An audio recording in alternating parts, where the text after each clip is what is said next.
The cafeteria of the New Horizons research facility was a peculiar place, a bastion of normalcy amidst an ocean of cutting-edge science and complex calculations.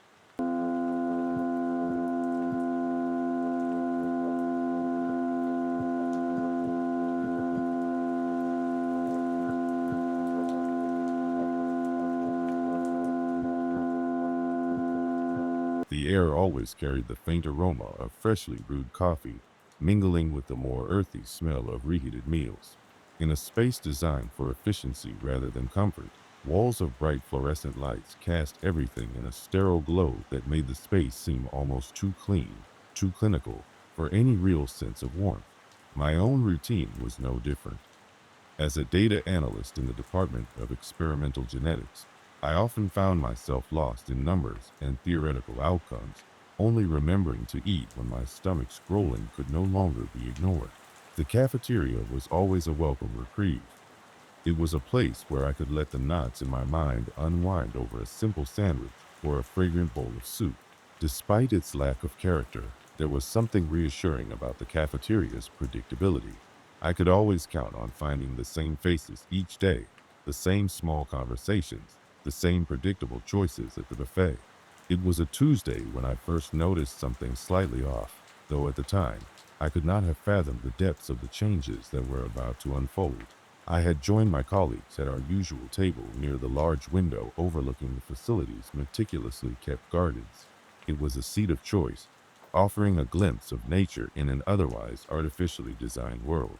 As we talked about trivial matters, some new experiment results, a funny incident in the lab, my attention was drawn to a colleague, Laura, who sat across from me. Laura had been picking at her food, something which was unusually absent from her typical cheerful demeanor. She was usually the first to dive into the cafeteria's offerings, always excited to see what new dish the kitchen staff had concocted. That day, however, she seemed distant, as if the contents of her plate were a puzzle she couldn't quite solve. "Everything okay, Laura?" I asked, trying to draw her back into our conversation. She blinked, pulled from her reverie, and managed a weak smile.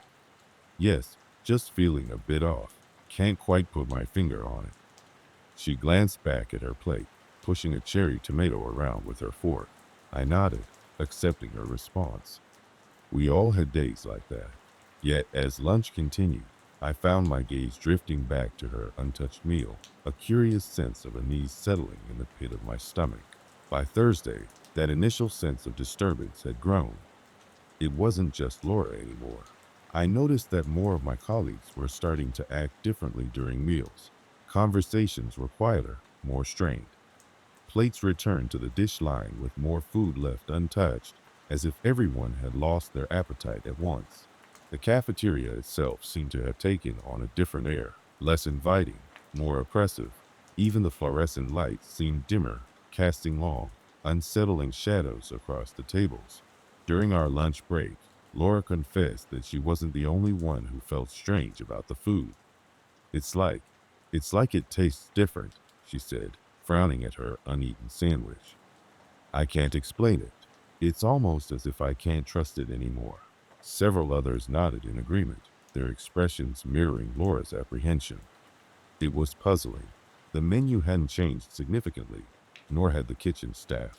But something intangible, had shifted.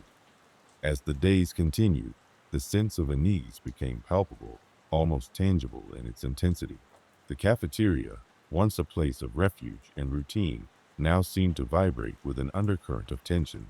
It was as if the very air was charged with an unseen presence, a silent watcher hidden in the corners of our vision. Each bite of food, each sip of drink, felt like a gamble, a roll of the dice laden with dread.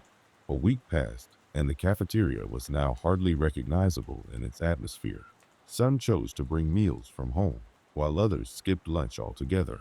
I found myself lingering in the labs longer than necessary, avoiding the cafeteria until hunger forced me to confront whatever invisible barrier had risen between me and my usual solace.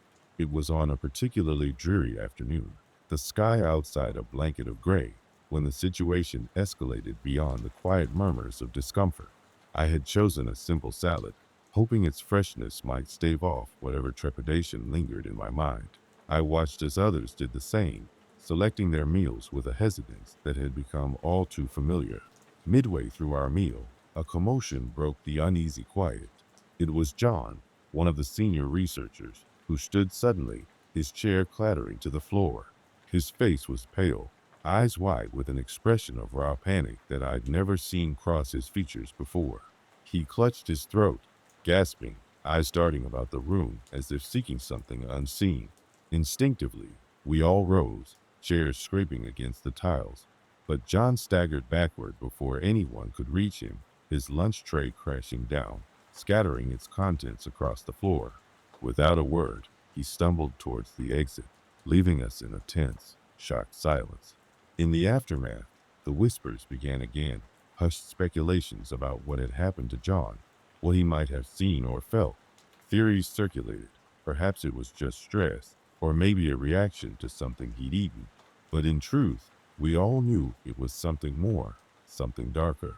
The atmosphere in the facility shifted dramatically after that incident. The cafeteria became an enigma, a place associated with unexplained dread. It was as if the walls themselves had absorbed the fear and uncertainty of its patrons. People moved through their days with a collective wariness, eyes darting towards every shadow, ears tuned to every whisper. Despite our growing apprehensions, we had no choice but to continue our daily routines. The work at New Horizons was too important to be derailed by what some dismissed as paranoia. Yet the sense of an unseen terror persisted, a looming presence that seemed to lurk just beyond the edges of our comprehension. I found myself returning to the cafeteria less frequently, opting instead to eat at my desk or venture outside when the weather permitted. I couldn't shake the feeling of being watched, of something lurking beneath the mundane guise of everyday life. The fear was irrational, I knew this, but it was pervasive, wrapping around my thoughts like a suffocating fog. Then, one evening, long after the day's work had ended and the facility lay quiet, I found myself drawn back to the cafeteria. The lights were dimmed, casting the room in an eerie half-light that made the space seem larger, more cavernous. I felt a chill creep up my spine as I stepped inside, as if crossing a threshold into a different world, a world where the ordinary rules no longer applied. For reasons I couldn't quite articulate, I moved towards the buffet counter, the trays now dull and lifeless in the dim light. As I stood there, staring at the remnants of what had once been our meals, a sense of profound unease washed over me. It was as if the food itself had become infused with a malevolent force, an unseen entity that fed on our fear. And then I heard it, a whisper, just barely audible, like the rustle of leaves in a silent forest. It was a sound that seemed to come from all around, yet from nowhere at all. My heart hammered in my chest as I spun around, searching for the source of the sound, but there was nothing, just the empty, echoing silence of the cafeteria. It was then I realized that the terror we felt had transcended the physical. It was no longer the food we feared, but what it represented, a breakdown of reality, a breach in the fabric of what we considered normal. The unseen terror was not in the consumption itself, but in the act of trusting what we could not understand. The following days were a blur of confusion and heightened anxiety. John did not return, his absence a constant, unspoken reminder of whatever had taken hold in our midst. The cafeteria was avoided by nearly everyone, the few who dared venture inside doing so with a palpable sense of dread. In the end, it was decided that the facility would close the cafeteria temporarily, an unprecedented move that only added to the sense of something deeply wrong. The official reason cited was for renovations and improvements, but we all knew it was a response to the intangible fear that had gripped us all. As the days turned into weeks, the cafeteria remained closed, its doors locked and its windows covered, as if to seal away whatever malignant presence had taken root within. We adapted, finding new routines, new places to gather and share our meals. But the fear lingered, a specter that refused to be banished. Even now, I find myself glancing towards the closed doors of the cafeteria when I pass by, an involuntary shiver running down my spine. The sense of being watched has diminished, but it has not disappeared entirely. It is as if the unseen terror that plagued us continues to hover at the edge of our reality, waiting for the moment when vigilance wanes and it can once again creep into our lives. In quiet moments, I reflect on the events, trying to piece together the fragments of what we experienced. Was it truly the food, or something far more sinister, an unseen force that preyed upon our sense of normalcy, our trust in the banal aspects of daily life? The questions remain unanswered, lingering at the edges of thought, a reminder of how quickly the familiar can turn into the uncanny. And so, life at New Horizons continues, shaped by the shadows of what once seemed so ordinary. The cafeteria stands silent, a monument to the fear that cannot be fully understood, a testament to the dread of consumption, unseen, unfathomable, and ever present. For as long as I can remember, there has been a certain rhythm to my life. My days were predictable, a perfectly choreographed dance between home and work that left little room for the unexpected. The laboratory facility where I worked was in many ways a second home, with its sterile hallways and the constant hum of machinery providing a comfort that only the familiar can. It was a sprawling complex, dedicated to research and development in various scientific fields. My particular niche was microbiology, and I took pride in the work we did, even if it meant spending more time with bacteria in petri dishes than with people. The cafeteria was a sanctuary within the facility, a place where the hard lines of scientific inquiry softened into the warmth of shared meals. It was a bright, airy room with large windows that allowed sunlight to spill across the tables in the afternoon. A collection of long tables dominated the space, each one surrounded by mismatched chairs that lent a touch of whimsy to the otherwise utilitarian decor. Conversations often buzzed across the room, the overlapping voices creating a comforting din that broke the otherwise clinical atmosphere of the facility. It was on a Wednesday in late autumn that things began to change. I remember it vividly because it was the day the cafeteria served its signature stew, a hearty blend of vegetables and tender meat that was beloved by everyone. The building anticipation for lunch was palpable, and as the clock ticked towards noon, I found myself aligning test tubes with a little more enthusiasm than usual, eager to join my colleagues at our regular table. As I entered the cafeteria, I was greeted by the familiar scent of the stew, rich and savory. I collected my tray and made my way to our usual spot by the window, where a group of familiar faces awaited. There was Emma, the ever-cheerful biochemist, whose laughter could light up even the dreariest day. Beside her sat Roger, stoic and meticulous, his attention to detail both admirable and occasionally infuriating. Across from them was Lena, whose drive would often caught people off guard. And then there was me, content to be part of this small circle amidst the larger crowd. Lunch was as it always was, filled with laughter, anecdotes, and the occasional debate over the finer points of our respective fields. As I lifted the first spoonful of stew to my lips, a strange sensation washed over me. I paused, the spoon halfway to my mouth. For a fleeting moment, the rich aroma I had been eagerly anticipating seemed to shift, replaced by something altogether different, something metallic and faintly sweet. But just as quickly as it had come, it was gone, and I dismissed it as a product of an overactive imagination, a symptom of overwork perhaps. Days passed, and in the rhythm of our daily lives, the momentary oddity was forgotten. The lab required focus, and my mind was soon consumed by a new project that had come my way, involving a particularly challenging strain of bacteria. Yet, every so often, when alone in the quiet corners of my thoughts, I found myself recalling that peculiar moment in the cafeteria. It lingered at the edges of my consciousness, ever elusive, refusing to be wholly dismissed. The following week, the cafeteria once again served the stew, as if beckoning me to revisit that unsettling instance. As I sat with my friends, the scent of the stew wafting around us, I could not entirely shake a newly birthed suspicion. I watched as Emma scooped up a spoonful, her eyes closing in exaggerated delight at the flavor. Roger and Lena were engaged in a spirited discussion about the latest paper published in a prominent journal, seemingly unfazed by anything beyond their immediate exchange. Trying to quell my unease, I took a bite. Nothing out of the ordinary struck me this time. The taste was familiar, comforting even, but as I continued to eat, I couldn't help but notice a peculiar aftertaste, faint yet persistent, that clung to the back of my throat. It was subtle enough to be ignored, yet distinct enough to suggest that something was off. Over the next few days, the uneasiness grew. It remained a quiet whisper in the background of my life, surfacing only in solitary moments when the distractions of work and conversation fell away. I found myself drawn to the cafeteria more often, as if trying to confront the creeping discomfort head on. Each visit, however, only deepened my unease. It was not just the stew. Other dishes began to carry the same elusive hint, a shadow of something unrecognized yet eerily familiar.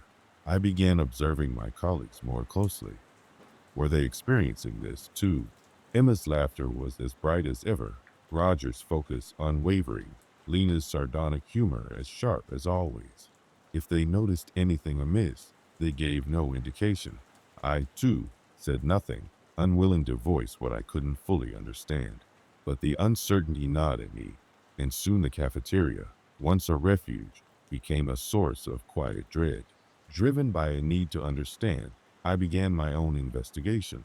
I delved into the origins of the cafeteria's ingredients, meticulously tracing shipments and suppliers. It was a tedious task, but one that I approached with the same rigor as my scientific work. Yet, every lead was a dead end. Everything seemed in order, and there was no evidence of contamination or foul play. Still, the lingering suspicion grew. On a particularly overcast day, the cafeteria seemed unusually crowded, the chatter more subdued than usual. As I sat with my tray, a new sensation crept over me, an awareness of something not quite right. It was as if the air itself had thickened, wrapping around us in a suffocating embrace. I glanced at my friends. Emma seemed paler than usual, her laughter less frequent. Roger's normally precise movements were hesitant, as if weighed down by something unseen. Even Lena, ever the skeptic, appeared distracted, her gaze unfocused. Something had changed, and it wasn't just me who felt it. The realization was both a comfort and a terror. We were all caught in this unseen web, touched by the same invisible hand. I wanted to reach out, to break the silence that bound us in our shared isolation, but words failed me. Instead, we continued our meal in a strange semblance of normalcy, each of us lost in our own thoughts. As the days stretched into weeks, the tension in the cafeteria grew. Conversations dwindled, replaced by an oppressive quiet that clung to us like a shroud. The food, once a source of enjoyment, became something to be approached with caution. Meals were no longer shared experiences, but solitary battles against an unseen foe. I began avoiding the cafeteria, opting to eat in the solitude of my office, but even this did little to ease the growing fear. One evening, as I worked late in the lab, I heard a soft rustling from the corridor.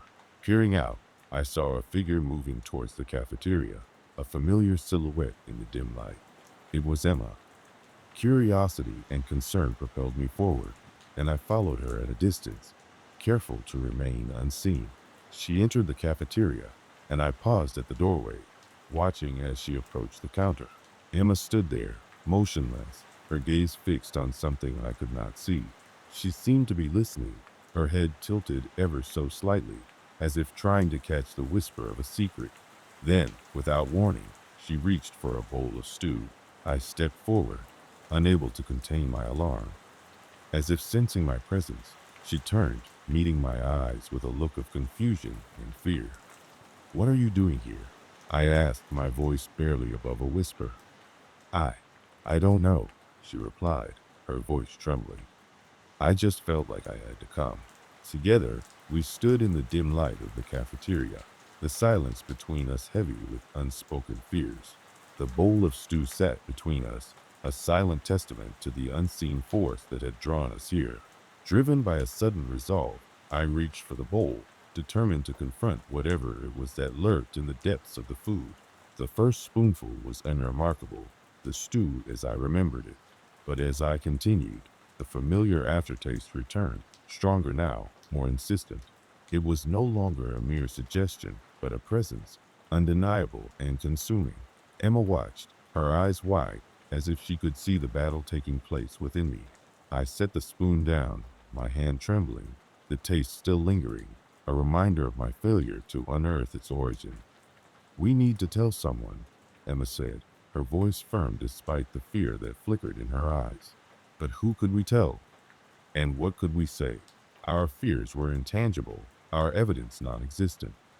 We were alone in this, bound by a shared terror that defied explanation. The following days were a blur of mounting tension and growing paranoia. Emma and I spoke little of our encounter in the cafeteria, each of us retreating into ourselves, seeking solace in the familiar confines of our work. The lab became a refuge from the chaos, a place where logic and reason reigned, where the unseen could be quantified and understood. Yet even there, the shadow of the cafeteria loomed, casting doubt over our every move. The others sensed it too, though none spoke of it. Roger's focus wavered, his meticulous nature giving way to bouts of distraction. Lena's humor turned sharp, edged with a bitterness that belied her usual demeanor. We were all unraveling, caught in the grip of something we could not see. It was on a particularly bleak afternoon that the climax came. The cafeteria, once a haven, was now a battlefield, each of us engaged in a silent struggle against the unseen terror that had taken hold. The air was thick with tension, the quiet punctuated by the scrape of cutlery against porcelain. As I sat, staring at the untouched plate before me, a sudden commotion broke the silence. A chair scraped back violently, toppling to the floor with a clatter that echoed through the room. It was Roger, his face pale, his eyes wide with fear. He stumbled backwards, his movements jerky and uncoordinated, as if fighting against some invisible force. The room erupted into chaos. Chairs overturned as people hurried to help, their voices a dissonant chorus of confusion and alarm. But I remained rooted to my seat, watching as Roger collapsed to the floor, his body convulsing, his breath coming in ragged gasps. In that moment, I understood. The fear that had been building, the strange aftertaste, the subtle shifts in behavior, it was all connected. Something in the food, something we had ingested, had taken hold, altering us in ways we could not comprehend. As medical personnel arrived, I moved to Roger's side, watching helplessly as they worked to stabilize him. His eyes met mine, and in them, I saw my own terror reflected back, a shared understanding of the ordeal we had endured. In the days that followed, the cafeteria was closed. An investigation launched into the cause of Roger's collapse. The facility was abuzz with speculation, theories whispered in hushed tones as we went about our work. But the truth, whatever it was, remained elusive, hidden in the shadows of the familiar. The cafeteria reopened eventually, but it was never the same. The easy camaraderie, the shared laughter, all seemed tainted by what had transpired. Food became a necessity rather than a pleasure, each meal approached with caution and distrust. Though Roger recovered, he was changed, as were we all.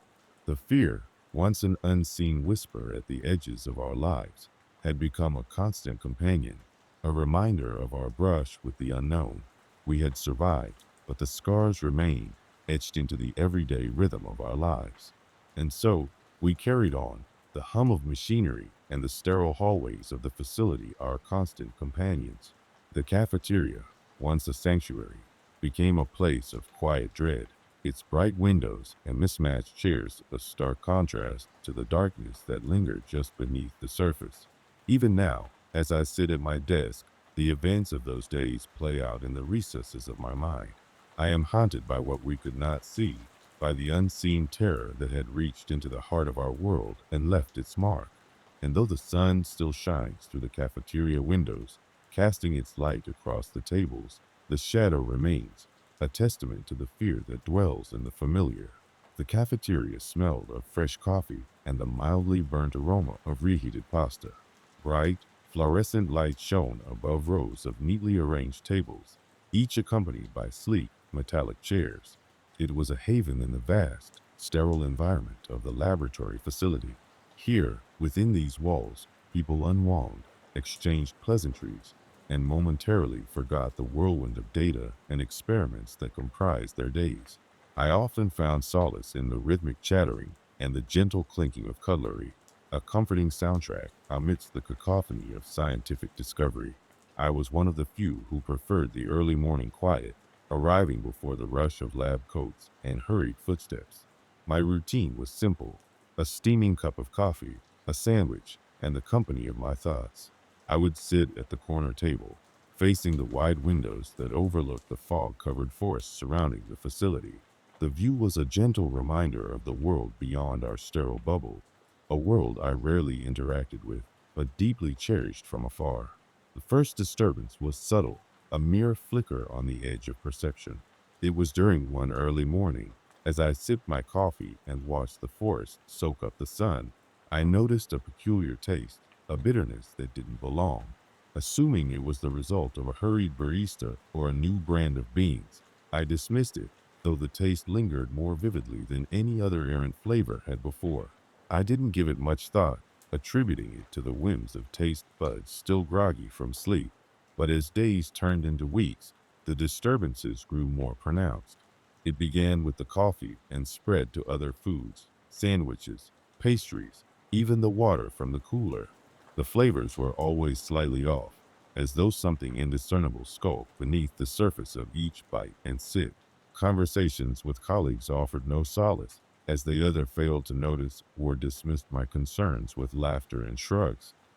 Stress, maybe, suggested Amelia, our biochemist, as she absent-mindedly fiddled with her salad. We all know how consuming this work can be. I nodded, forcing a smile. Perhaps it was stress, a psychosomatic response to the mounting pressure of endless deadlines and the relentless pursuit of knowledge.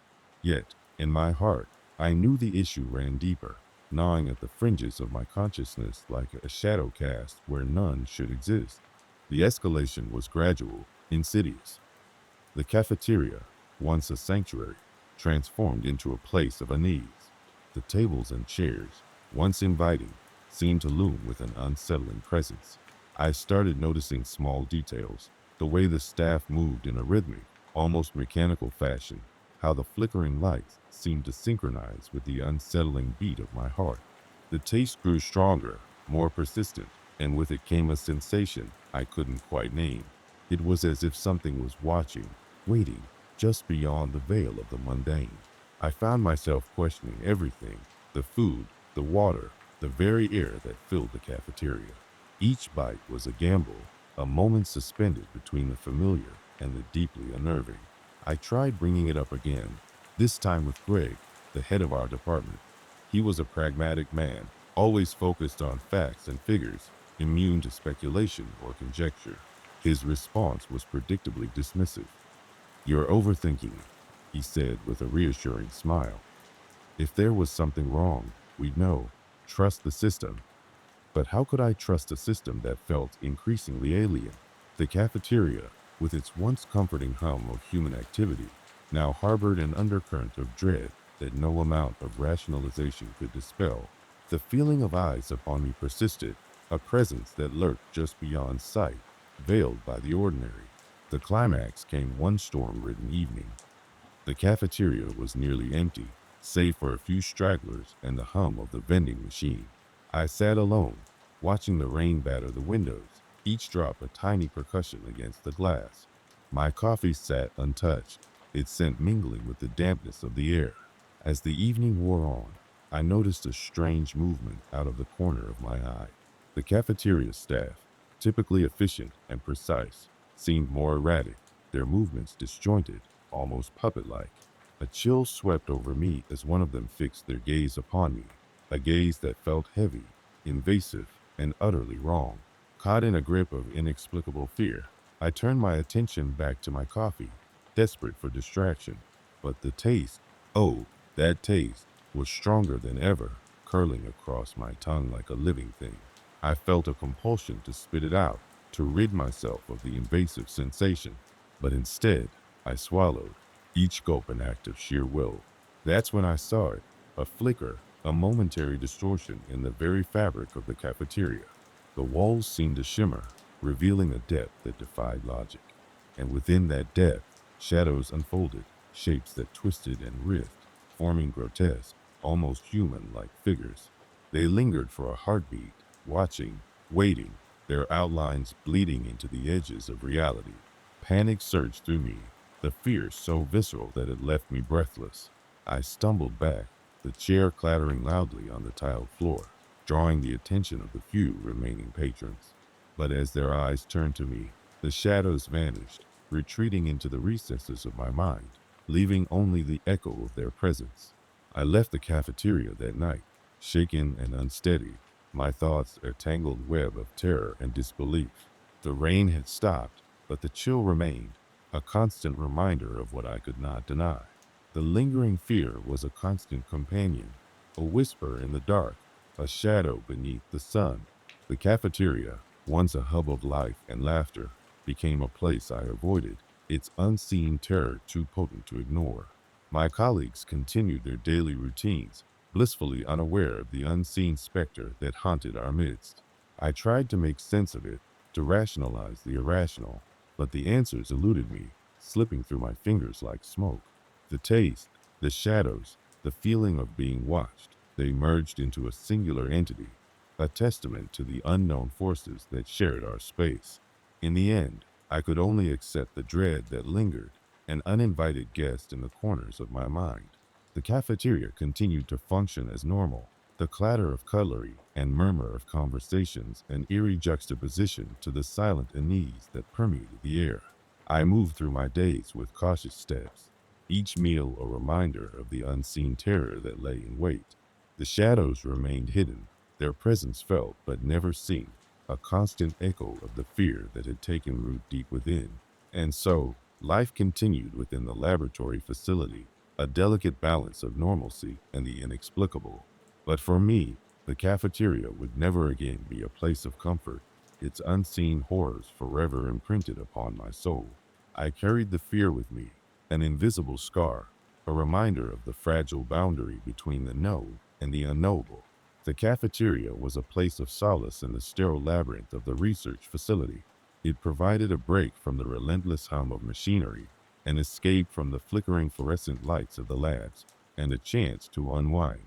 The walls were a soothing cream color, almost reminiscent of early morning light, and the tables were clad in warm wood that seemed more welcoming than the cold steel of the laboratory benches. It was a sanctuary where I and my colleagues could gather, share a meal, a story, or simply a moment of silence away from our demanding work. Every day at noon, I would find myself standing in line, the smell of freshly brewed coffee mingling with the aroma of baked goods and hot meals.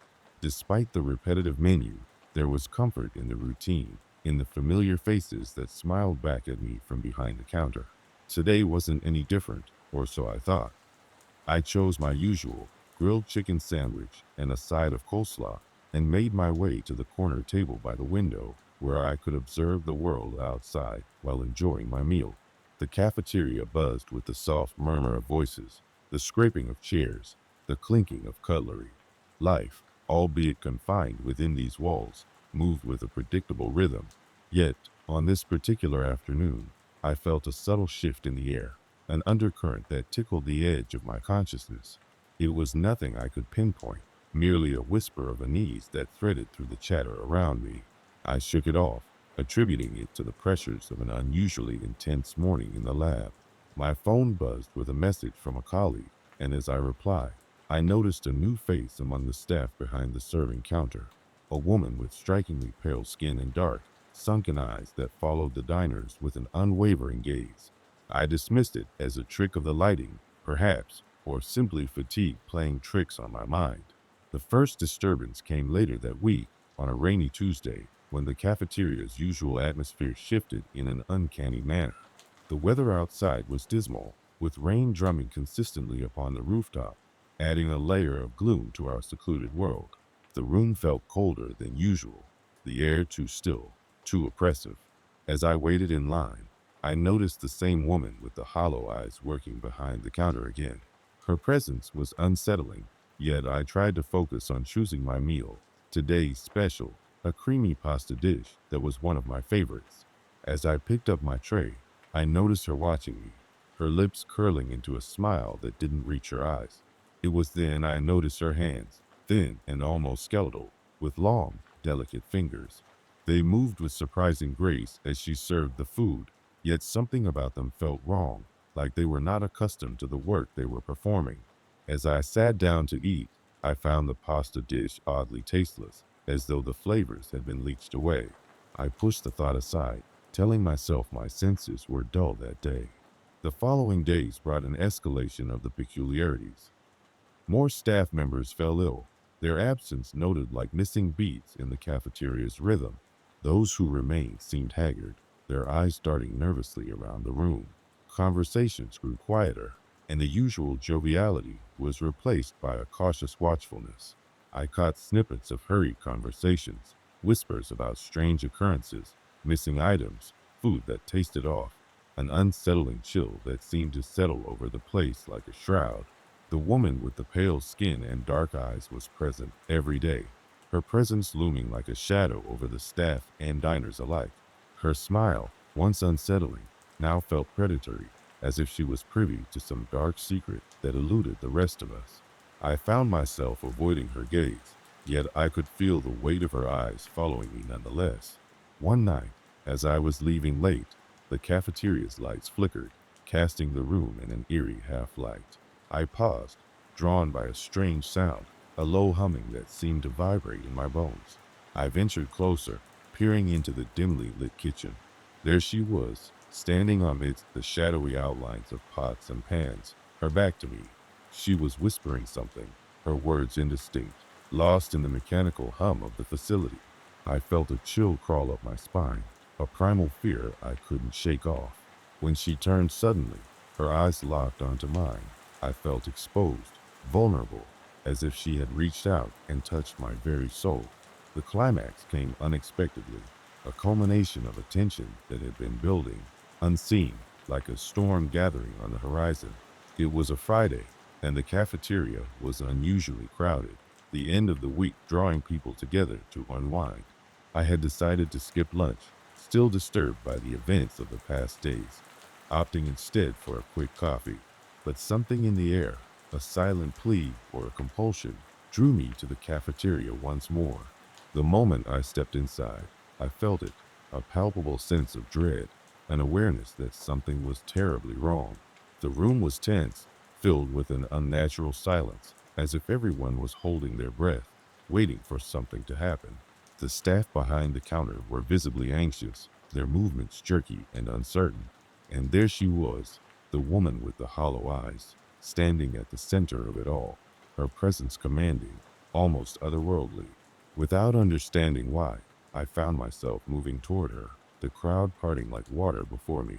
She looked at me, her eyes deep pools of darkness drawing me in. As I stood before her, everything else dissolved into the periphery, leaving only the two of us in a cocoon of quiet. She offered me a plate, a dish that seemed to pulse with a life of its own, the aroma rich and enticing, yet with an undercurrent of something profoundly wrong. The world around us faded, the sounds muted, the colors dulled, as if reality itself had frayed at the edges. She spoke, her voice soft and hypnotic. "Taste it," she said, her tone laced with a strange, compelling warmth that belied the coldness of her gaze. An inexplicable desire to comply filled me, a hunger that was not my own. I reached out, my hand trembling, the plate warm under my fingertips. But as I lifted the food to my lips, I caught a glimpse of my reflection in her eyes, my face contorted with fear, pleading for release. A realization struck me, sharp and undeniable. The food was a conduit, a gateway to something unspeakable. It was not nourishment, but an invitation, an offering to forces that danced at the edge of our reality, waiting to be unleashed. With a surge of willpower, I dropped the plate, the clatter echoing through the room, severing whatever spell had been cast. The spell broken, the cafeteria erupted in chaos, the tension snapping like a brittle thread. People rushed to the exits, panic spreading like wildfire. I stumbled backward, my mind reeling, the woman's face a mask of anger and disdain. She disappeared into the melee, her presence evaporating like mist in the sun, leaving behind an emptiness that was more terrifying than her gaze. The facility returned to a semblance of normalcy in the days that followed, but the cafeteria remained off limits, a place marred by the shadows of what had happened. An investigation was launched, explanations sought in the logical world of science and reason, yet there was no answer, no rational explanation for the events that had transpired. Yet the fear lingered, a silent, insidious presence that crept into our lives, coloring our perceptions with shades of unease. The cafeteria remained closed, its doors sealed, yet I couldn't shake the feeling that I was not truly safe. The woman's eyes haunted my dreams, her voice a whisper in the silence, a reminder of the darkness we had glimpsed, a darkness that lay just beyond the thin veil of our reality. I avoided the cafeteria, opting for meals in my office or outside the facility. But the memory lingered, a specter that followed me like a shadow. It wasn't just the fear of what had happened, but the fear of what could be, a fear that gnawed at the edges of my sanity, a constant reminder of the fragility of our world, of the unseen terrors that lurked in the periphery. In quiet moments, when the day's work was done and the night stretched endlessly before me, I would find myself drawn to the cafeteria's closed doors, my heart pounding with a mix of dread and curiosity. I knew better than to seek answers in the darkness, yet a part of me yearned to understand, to uncover the truth behind the woman's gaze, behind the horror that had turned our world upside down. But some mysteries are best left unsolved, some doors best left closed. The cafeteria remained a reminder of that simple truth, a place where the lines between reality and nightmare had blurred, leaving behind the lingering fear of what lay beyond. And so, with each passing day, I held on to the fragile hope that the darkness would remain at bay, even as I felt its breath upon my neck, a constant, chilling presence that was never truly gone. The cafeteria was the heart of the laboratory facility, a bustling nucleus where the steady hum of conversations and the rhythmic clatter of cutlery created a soothing, predictable symphony. The clinical whites and grays of the laboratory corridors gave way to a warm, inviting palette of soft beiges and muted greens, a deliberate attempt to comfort the scientists and staff who dedicated long hours to the sterile, demanding environment. Here, the smell of coffee was a constant, and the generous helpings of homemade food brought a sense of normalcy and homeliness to an otherwise cold and calculated world. I often found myself retreating to the refuge of the cafeteria, a sanctuary where I could temporarily escape the constraints of my work. With its large windows that overlooked the sprawling fields surrounding the facility, it provided a welcome reprieve, a connection to the outside world that felt so distant amidst the labyrinthine halls of research and discovery. My colleagues and I would gather around tables, sharing anecdotes of experiments gone awry, discussing theories and breakthroughs, or simply relishing the simple pleasure of a shared meal. It was during one such afternoon that the first disturbance occurred. I had taken my usual seat by the window, a comforting ritual that allowed me to soak in the waning afternoon light. The cafeteria was abuzz with the usual midday din, yet there was a subtle undercurrent in the air, a slight dissonance that I couldn't quite place. My attention was drawn to a group of colleagues at a nearby table, their voices rising in animated discussion over a new dish that had recently appeared on the menu. The dish, they said, was an intriguing concoction, a blend of flavors both familiar and foreign. Its origins were a mystery, and while its taste was lauded, there was something about it that seemed to elicit a cautious curiosity. "It's unlike anything I've ever tasted," one of them remarked, a hint of unease in his voice.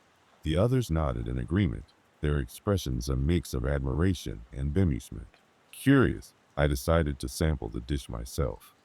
The moment the plate was set before me, I was struck by its aroma, an enticing yet complex scent that seemed to weave its way through the air, beckoning me to partake.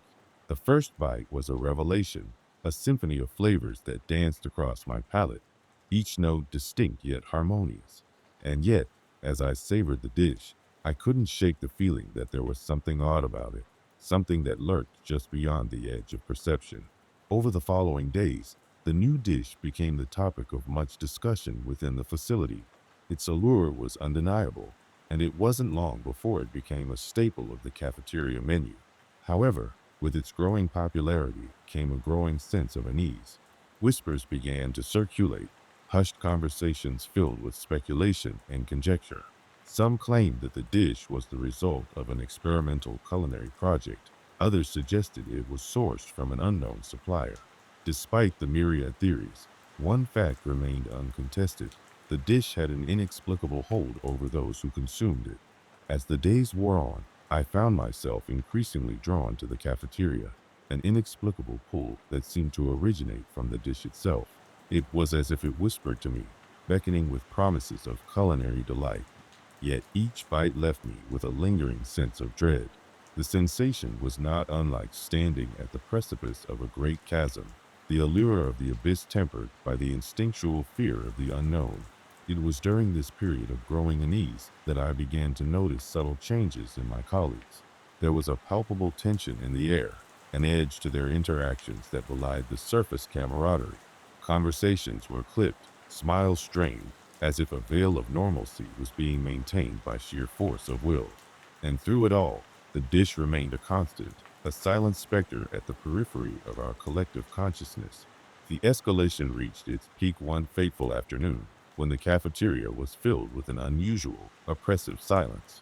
The usual clamor of activity was absent, replaced by a heavy stillness that seemed to press down upon us with an almost tangible weight. My colleagues sat at their tables, their eyes fixed on their plates, their expressions blank and unreadable. As I sat down with my own serving of the dish, a sense of foreboding washed over me. The first bite was both familiar and alien, the flavors vivid yet somehow muted.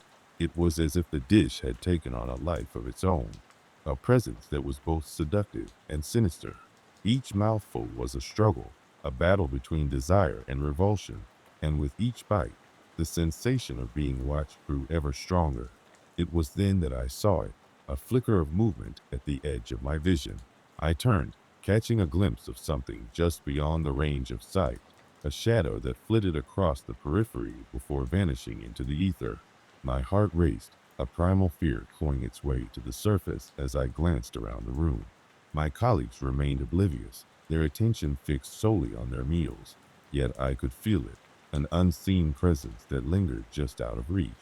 The climax of this unsettling experience came without warning. As I took another hesitant bite, the room seemed to shift, the air growing thick with an almost palpable tension. The shadows at the edge of my vision coalesced, forming into shapes that defied logic and reason. They loomed, towering and oppressive, their forms shifting and writhing like smoke caught in an unseen current. I was frozen, caught in a web of terror and fascination, unable to tear my gaze away from the unfolding spectacle. And then, as quickly as it had begun, it was over. The shadows receded, the room returning to its familiar state, the oppressive weight lifting like a fog burned away by the morning sun. My colleagues continued their meals, seemingly unaffected by the events that had just transpired.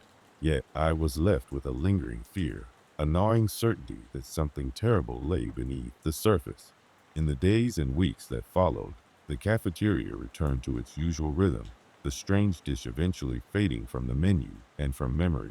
Life at the facility resumed its familiar patterns, yet I could not shake the fear that had taken root within me.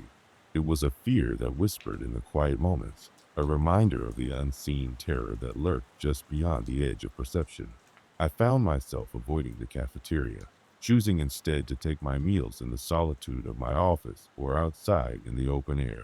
Yet even there, the fear remained, a shadow that clung to me like a second skin. It was a fear of consumption, of the unknown lurking within the ordinary, a fear that defied reason and logic. As I reflect on those events, I am left with more questions than answers. What was the source of that dish, and what was its true nature?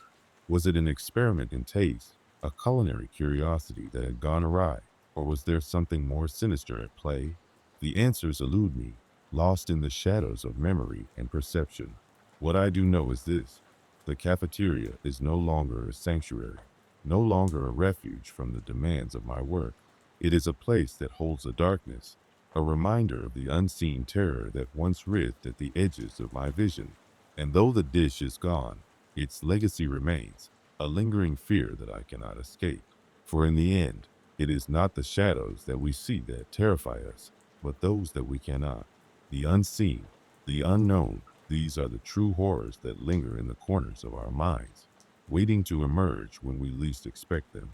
And as I sit here, reflecting on the events of those strange days, I find myself haunted by the knowledge that some things are better left undisturbed, hidden beneath the veil of ordinary life. I always considered myself an average person, stuck in a routine that was neither exciting nor particularly miserable. My life unfolded between the repetitive cadence of the office and the quiet solitude of my apartment. Yet, despite its predictability, there was a certain comfort in knowing what each day would bring. The office building where I worked was an old construct, a relic from the early 80s. It stood like a monolith amid sleek, modern structures, holding its own with a certain stubborn dignity. Inside, it bore the usual signs of age: creaking floors, flickering lights in the hallways, but it was home to a diligent hive of workers like myself. My desk was located in a cramped corner of a large open plan office, sandwiched between two partitions that afforded me a semblance of privacy. The building had its quirks, as all old structures do, but there was one particular corner on our floor that always seemed to draw my attention, despite my best efforts to ignore it. It was known among the employees as the distress corner. It was one of those places that you couldn't help but notice, yet couldn't quite articulate why. There was nothing visibly wrong with it, just a small alcove at the end of the hallway near the restrooms, where the light always seemed a bit dimmer, the air a touch colder, and the silence more pronounced. It was during one ordinary afternoon, while on my way to the break room, that I first noticed something peculiar about the distress corner. I glanced in its direction, as I often did, out of habit more than curiosity, and saw a shadow that seemed to shift though there was no one there. I paused, blinked away the fatigue from my eyes, and convinced myself it was merely a trick of the light. However, that night, as I settled into bed, the image of that shadow lingered in my mind. I told myself it was ridiculous to be unnerved by something so trivial. Yet, I felt an inexplicable pull to return to that corner, a nagging curiosity that refused to be silenced. Over the next few days, I found myself passing by the distress corner more frequently, each time slowing my pace, peering into its depths as if expecting something to materialize. It wasn't long before I started noticing other oddities. A faint, almost imperceptible hum that seemed to emanate from the walls whenever I stood too close, and a chilling sensation that prickled the back of my neck like the faintest whisper of a winter breeze. It was during one such visit, in the quiet lull of post-lunch break, that I saw something that stopped me cold. A figure, indistinct but undeniably there, stood in the corner. It was as if it was part of the shadow itself. My heart leaped into my throat, and I blinked hard, my rational mind scrambling to explain away what I saw. But when I opened my eyes, the figure was gone, leaving behind only the familiar sense of unease. I tried to shake it off, but as the days pressed on, I found myself increasingly distracted, my thoughts perpetually circling back to that corner. Sleep began to elude me, nightmares creeping into the few hours of rest I could snatch. I would wake up drenched in sweat, the lingering terror clinging to me like a second skin. The office, once a place of mundane predictability, now felt different. The air felt heavier, the shadows longer. My coworkers seemed unaffected, going about their tasks with the same monotony as always, unaware or perhaps unwilling to acknowledge the growing tension. It was during a particularly late evening, as I stayed behind to catch up on work, that the situation escalated. The building was eerily silent, the usual bustling energy absent. The overhead lights cast a dim glow on the empty desks, and the ticking of the wall clock seemed amplified in the quiet. As I sat at my desk, trying to focus on the screen in front of me, I felt a sudden chill wash over me. My gaze was involuntarily drawn towards the hallway. The distress corner, now shrouded in shadow, seemed to beckon me with an unspoken invitation. With a mixture of dread and compulsion, I rose from my seat and walked towards it. As I approached, the air grew colder, and the hum I had noticed before was now a low, resonant buzz that filled the corridor. My heart pounded in my chest, each step heavier than the last. When I reached the corner, I stood there, heart racing, breath held, waiting for something, anything, to happen. And then it did. The shadow in the corner seemed to shift, coalescing into a form that was both there and not there. Its presence was more felt than seen, a distortion in the fabric of reality. My mind struggled to comprehend the impossibility of it, a primal fear rooting me to the spot. The figure reached out, a tendril of darkness extending towards me, and I stumbled back, breaking the spell. I fled, my footsteps echoing down the hall as I dashed back to my desk, gathering my things with trembling hands. The building felt alive with menace, the walls closing in as I hurried towards the exit. Once outside, the cool night air wrapped around me like a balm, and I paused, drawing in deep breaths to steady my racing heart. At home, I tried to make sense of what had happened. Was it a hallucination brought on by stress and sleepless nights? Or was there something truly sinister lurking in that corner? My mind oscillated between skepticism and belief, trapped in a loop of doubt and anxiety. The following days became an agonizing blend of fear and fascination. I avoided the distress corner as much as possible, yet I couldn't escape its grip on my thoughts. My work suffered, my concentration shattered by the specter of what I had seen.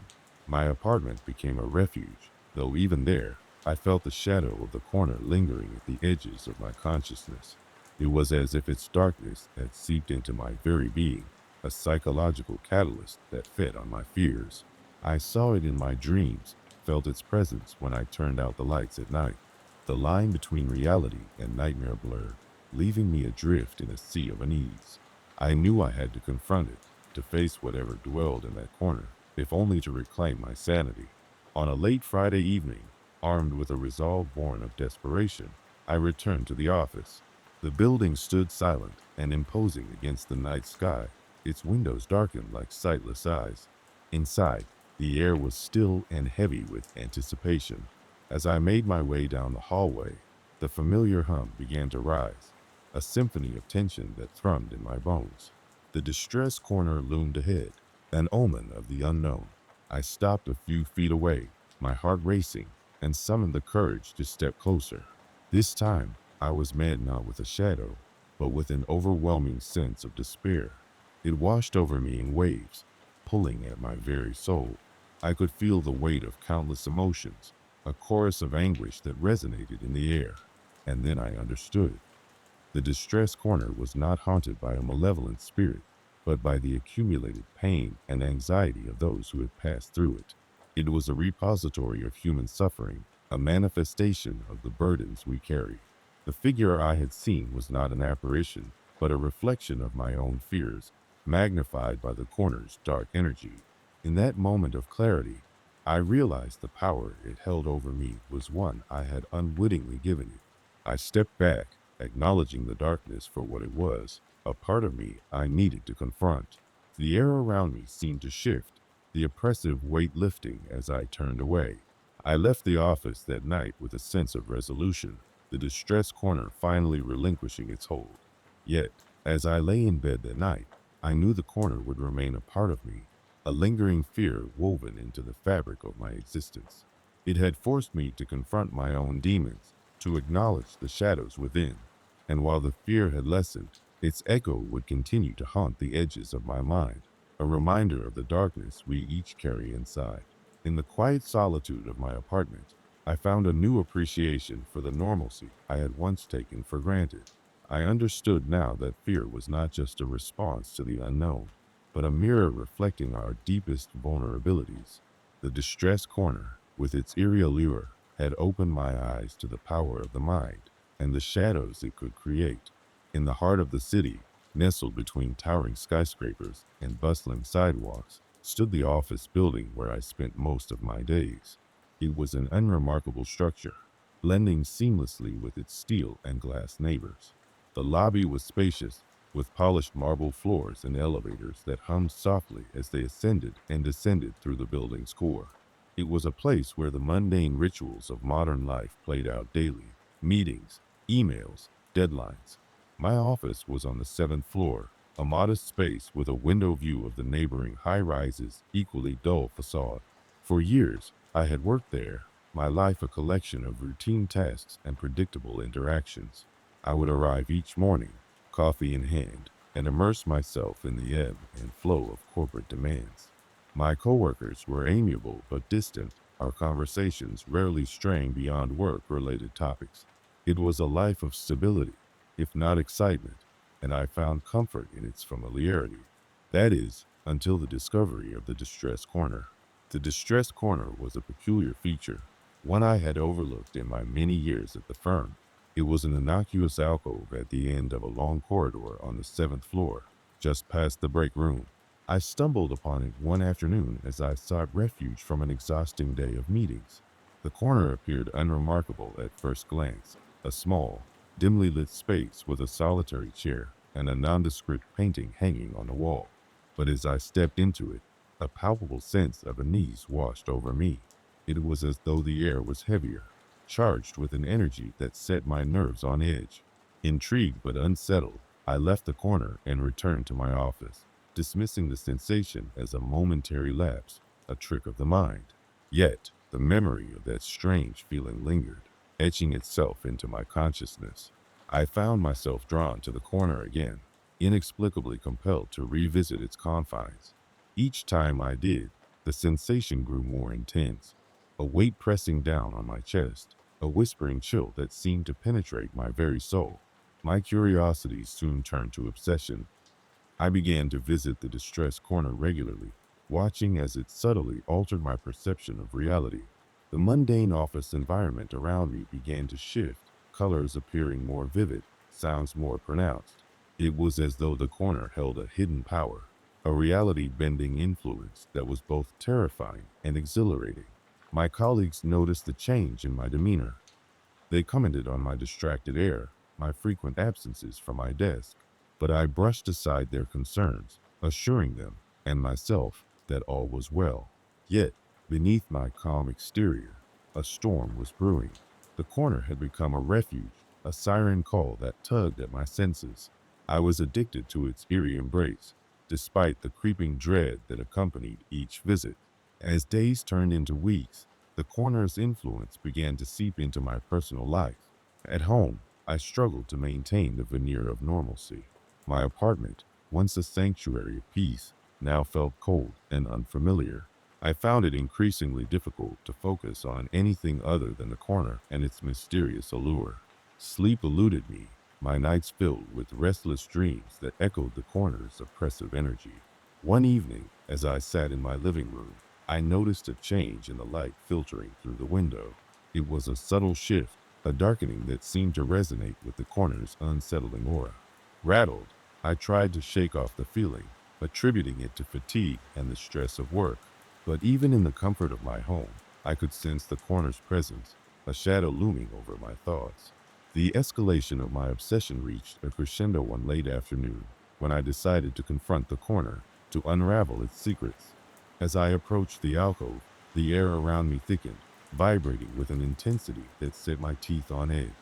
The painting on the wall, a landscape scene, innocuous and bland, seemed to pulse with life, its colors shifting and blending before my eyes. I sat in the chair, closing my eyes in a futile attempt to center myself, but the corner's energy enveloped me, a maelstrom of sensations that defied logic. I felt as though I were dissolving, my consciousness untethered from my body, drifting through a cacophony of disjointed memories and emotions.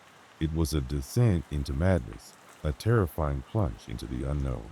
In that moment, I understood that the corner was not merely a physical space.